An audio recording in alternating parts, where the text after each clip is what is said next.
करो कि प्रदोष का दिन आएगा या प्रदोष का दिन आएगा तो हम गला पकड़ रहा है बाबा। प्रदोष का दिन आएगा तो हम भगवान शंकर को प्रदोष के समय में शाम के समय पर हम बेलपत्र, शमी पत्र, चावल समर्पित करेंगे। आप तो प्रयास करा करो, कभी अगर मौका मिल जाए तो प्रदोष काल में, प्रदोष के समय पर एकांतेश्वर शिवलिंग मिल जाए, कहीं एकांत में कोई शंकर भगवान का शिवलिंग मिल जाए, एक बेलपत्र लो, उसके ऊपर एक शमी पत्र रख लो, एक चावल का दाना रख लो, अपने मन की बात बाबा से कहकर श्री शिवाय नमस्तुभ्यं बोलकर शंकर भगवान की अशोक सुंदरी वाली जगह पर स्पर्श कराकर वही शमी पत्र, वही अक्षत का दाना, वही बेलपत्र शंकर भगवान के शिवलिंग पर उसको समर्पित कर दो। समर्पित करते समय ये जो डंडी का मुख है, ये जहां जलाधारी होती है, पानी बहता है, उस ओर डंडी का मुख होना चाहिए। जिधर पानी बह रहा है उधर से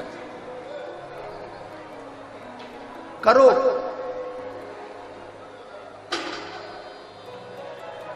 प्रदोष काल में करी गई आराधना, प्रदोष काल में किया गया भजन, केवल प्रदोष के दिन ही नहीं, प्रदोष काल में कभी भी शंकर को याद करो। वैसे तो शंकर भगवान को याद करने के लिए कोई समय निश्चित नहीं किया गया कि इस समय शिव जी को याद करना।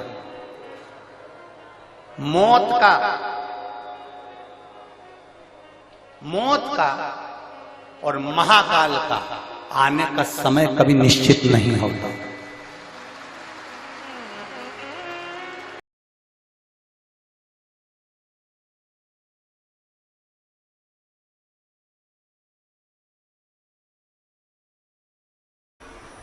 मैं शिव भक्ति को नहीं छोड़ूंगा। आखिरी में क्या हुआ? पार्वती जी ने दृढ़ता बना ली और विश्वास पक्का कर लिया तो भगवान मिल ही गया, मिल गया।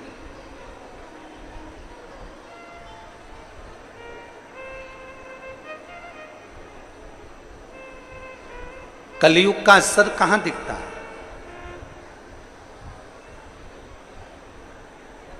बेटा मां बाप का कहना ना माने, बेटा माँ बाप की ना सुने, बहू सास की ना सुने, सास बहू की ना सुने, बात ना माने, पत्नी पति की बात ना माने, पति पत्नी की बात ना माने, भाई भाई की बात ना माने, कर्मचारी ऑफिसर की बात ना माने, बहन भाई की बात ना माने। जब कोई परिवार में एक दूसरे की कोई सुनने को तैयार नहीं हो, कोई किसी की बात मानने को तैयार नहीं हो, तो समझ लेना कि तुम्हारे घर के अंदर कलयुग का प्रवेश हो गया। कलयुग प्रवेश कर गया, मतलब ये मान लीजिए कि कलयुग ने प्रवेश कर लिया। कोई किसी की बात मानने को तैयार नहीं, कोई किसी की बात में आने को तैयार नहीं, कलयुग प्रवेश कर गया। मतलब निश्चित है कि कलयुग ने प्रवेश कर लिया। कोई किसी को सुनना ही नहीं चाहता।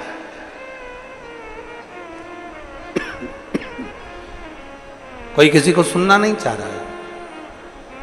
गुरु की बात को चेला नहीं सुनना चाह रहा है, माँ बाप की बात को बच्चे नहीं सुनना चाह रहे हैं, पति की बात को पत्नी, पत्नी की बात को पति, भाई की बात को भाई नहीं सुनना चाह रहा है। कोई किसी की बात सुनने को तैयार नहीं है। मतलब ये पक्का है कि कलयुग का प्रवेश हो गया, कलयुग का प्रवेश हो गया। कई माताएं कहती हैं, गुरुजी हमारी सास थी ना, जब तक पूरा परिवार एक साथ था, जब तक हमारे ससुर थे ना, जब पूरा परिवार एक साथ था, सब एक दूसरे की मानते थे, सब एक दूसरे की सुनते थे, पर जब से वो गई ना, तब से हमारा पूरा परिवार बेकार हो गया। ना जाने क्या हो गया परिवार में, सब एक दूसरे को झगड़ा कर रहे हैं, एक दूसरे से लड़ रहे हैं, एक दूसरे को टांग खींचते रहते हैं, ना जाने क्या हो गया। जब से सास गई, जब से ससुर गया, कारण क्या था? तुम्हारे सास ससुर घर में थे, माता पिता घर में थे, तो उनकी पुण्याई भी हमारे घर में थी, उनकी पुण्याई घर में थी, तो ये क्लेश नहीं होता था, कलयुग उसके अंदर प्रवेश नहीं करता था। जब माता पिता थे तो उनका भजन, माता पिता थे उनका दान, माता पिता थे उनकी पुण्याई हमारे साथ में थी, तो कलयुग प्रवेश नहीं करता था। जब माता पिता चले गए तो उनकी पुण्याई भी साथ में चली गई, इसलिए अब कलयुग ने तुम्हारे घर में प्रवेश करना प्रारंभ करा। कोई किसी को सुनने को तैयार नहीं, कोई किसी को सुनने को तैयार नहीं है, कोई किसी को समझने को तैयार नहीं है, कोई किसी को मानने को तैयार नहीं है।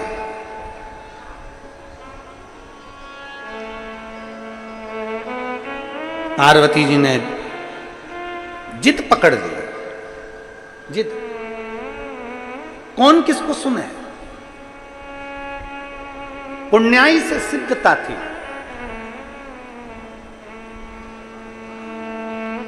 मच्छर भी काटता है और इंसान भी काटता है।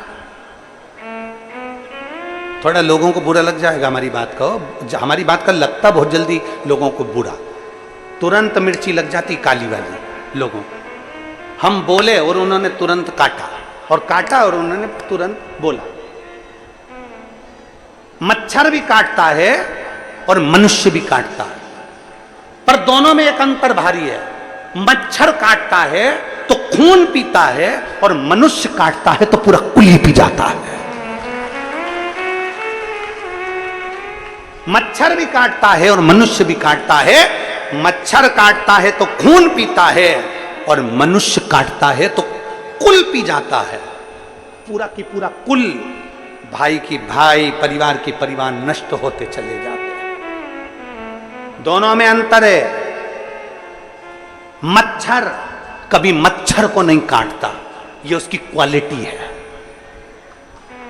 मनुष्य से अच्छी क्वालिटी है मच्छर की, कि मच्छर मच्छर को कभी नहीं काटता। मनुष्य एक ऐसा है, वो मनुष्य को ही काटता है।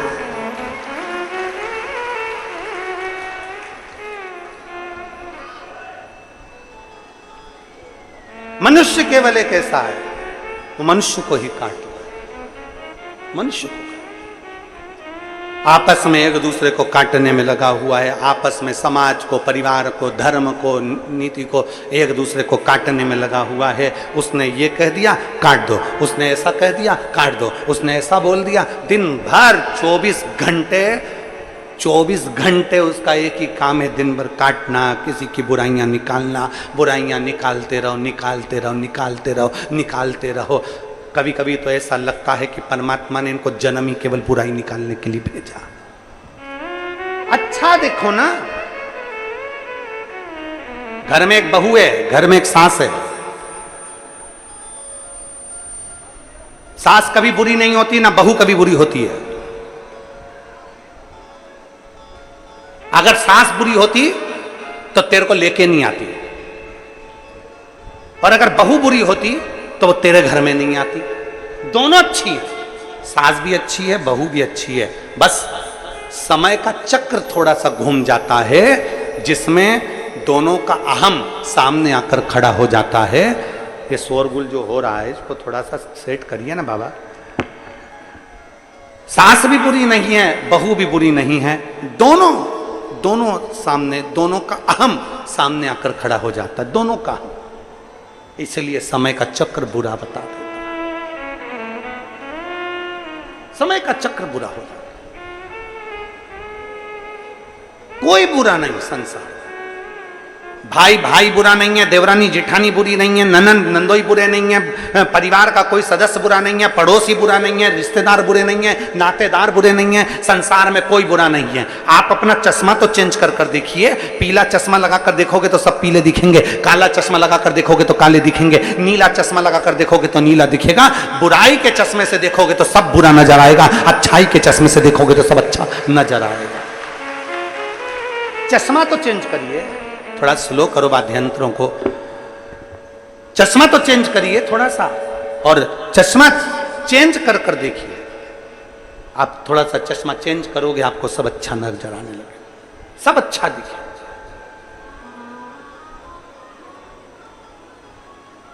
थोड़ी नेत्र की ज्योति को बदलने का प्रयास करिए, थोड़ा अपने आंखों को बदलने का प्रयास करिए। थोड़ा अच्छा देखने का प्रयास करें।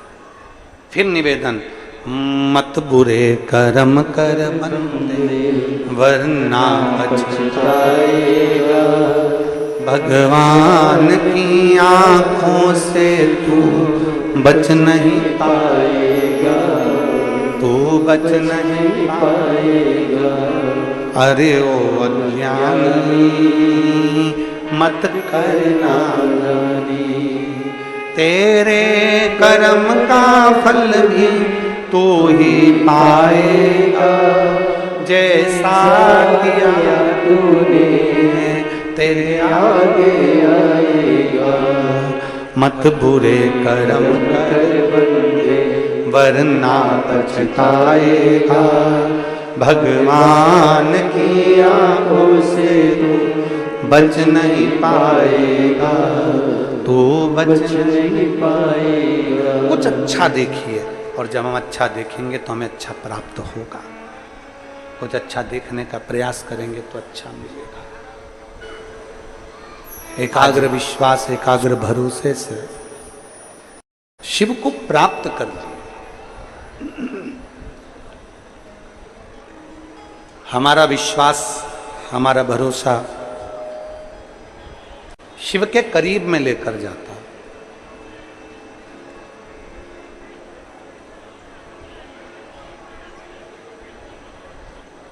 जैसे एक कथा मिलती है तारकासुर की।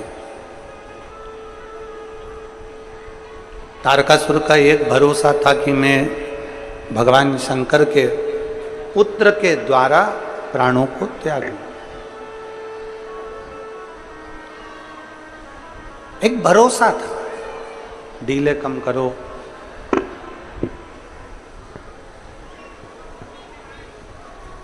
भगवान शंकर के पुत्र के द्वारा मैं प्राणों को त्याग।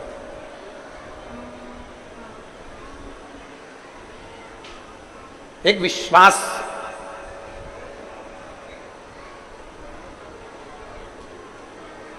क्यों इतना? तारकासुर सारे देवताओं को परास्त कर दिया था, सारे देवताओं को परेशान कर दिया था। तारकासुर ने सारे देवताओं को परास्त कर दिया, परेशान।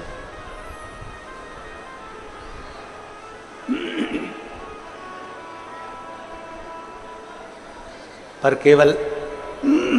केवल एक ही थे भगवान देवाधिदेव महादेव, केवल एक शिव।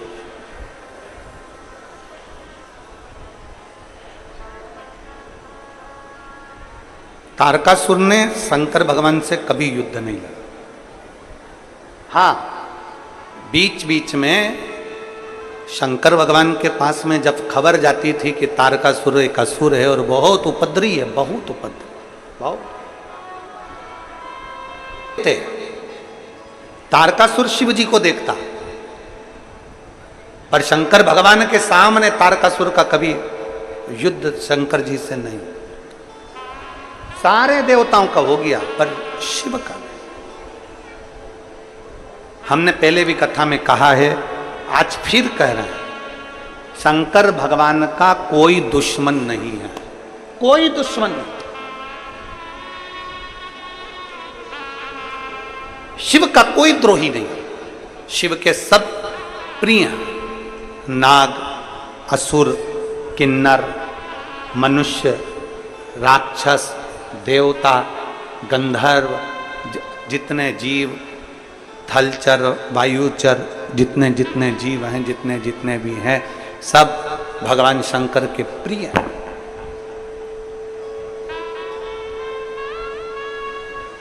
शिव का कोई द्रोही नहीं है, शंकर का कोई दुश्मन है। और संसार में जन्म लिया है, मृत्यु लोक में अगर हम पैदा हुए हैं, संसार में अगर हमारा जन्म हुआ है, मृत्यु लोक में यदि हम आए हैं, तो प्रयास करना। हमारा जब जन्म हुआ था तो क्या कोई हमारा दुश्मन था? जम के बोलो जी जी हो, था कोई दुश्मन? नहीं। जब हमारा जन्म हुआ था तब हमारा कोई द्रोही था? नहीं। जब हमारा जन्म हुआ था माता की गोद में हम सोते थे, ना हमारा कोई दुश्मन था, ना हमारे साथ कोई दुश्मन पैदा हुआ, ना हमारे साथ में कोई द्रोही पैदा हुआ। जितने बनाए, कोई कोई दुश्मन आपके कारण बन गए, कोई कोई दुश्मन आपकी उन्नति के कारण बन गए। आप आगे बढ़ गए तो लोग ईर्ष्या करने लगे।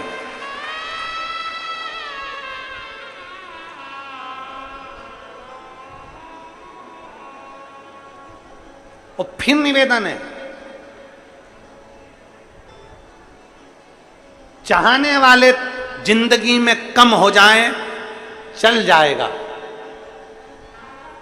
चाहने वाले जिंदगी में कम हो जाएं, चल जाएगा, पर अपने निंदक, बुराई करने वाले, अपने दुश्मन कम नहीं होना चाहिए, तब आनंद नहीं है।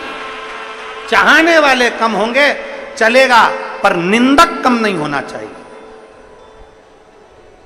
निंदक कम ना हो तुम्हारे, तुमको अपशब्द कहने वाले कम नहीं होना चाहिए। क्यों?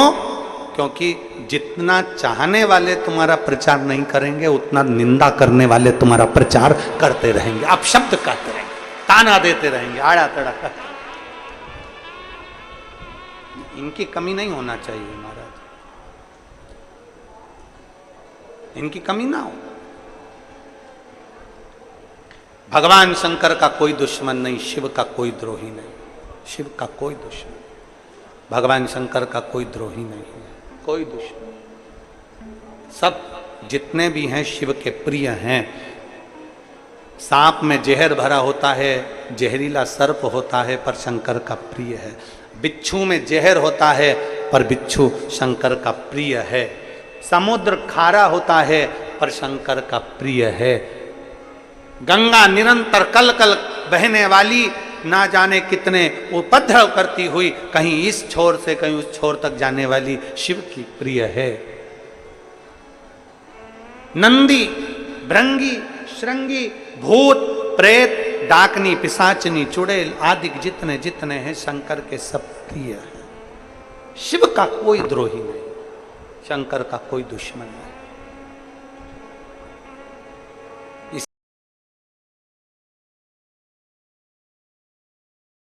झूठा दे रही हैं। शंकर भगवान कहते हैं पार्वती प्रेम से दिया गया, झूठा भी भोग लगाना पड़ता है। प्रेम से दिया है, झूठा भी भोग लगाना पड़ता है।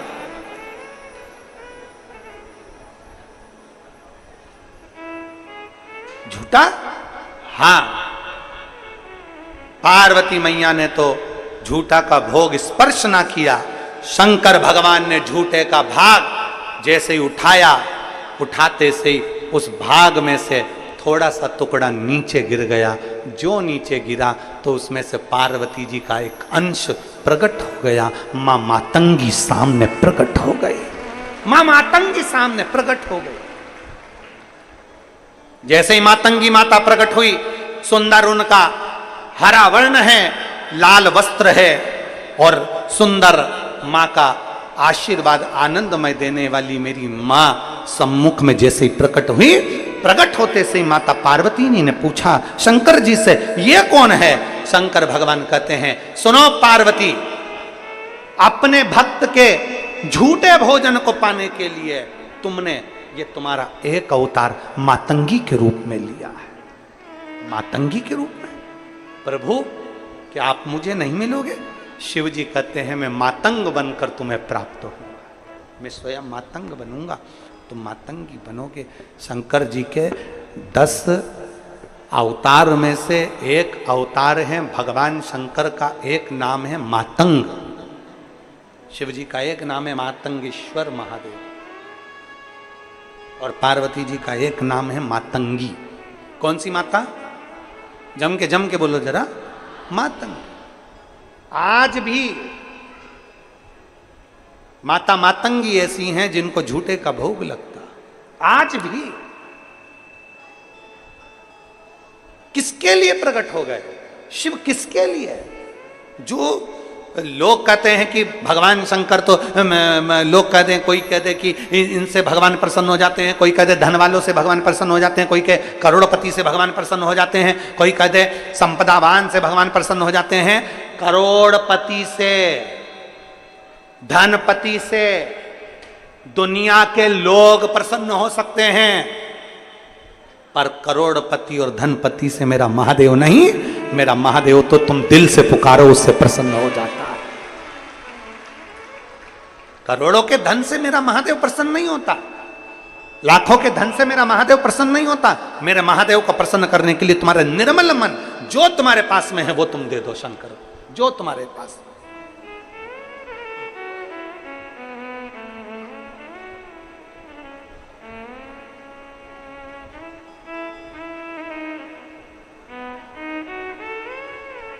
कितना सुंदर एक भाव आरती के अंदर आता है, तेरा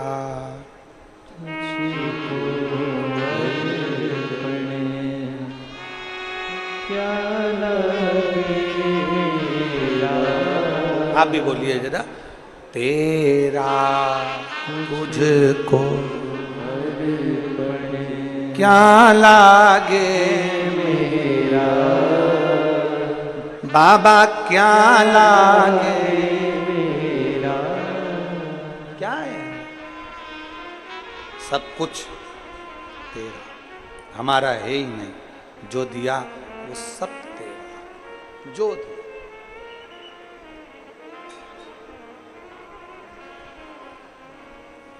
जो तूने प्रदान किया वो सब तेरा। इसीलिए शास्त्र कहता है, तेरे सिर पर भोलेना फिकर फिर क्या करना, तेरे सिर पर भोलेना फिकर। भीम खूब हंसा, ठाका लगाकर खूब हंसा। जैसे दुनिया के लोग हंसते हैं ना कि बेलपत्री चढ़ाने से ऐसा हो सकता है, शहद लगाने से ऐसा हो सकता है, क्या अशोक सुंदरी के स्थान पर चंदन की बिंदी लगाने से यह हो सकता है।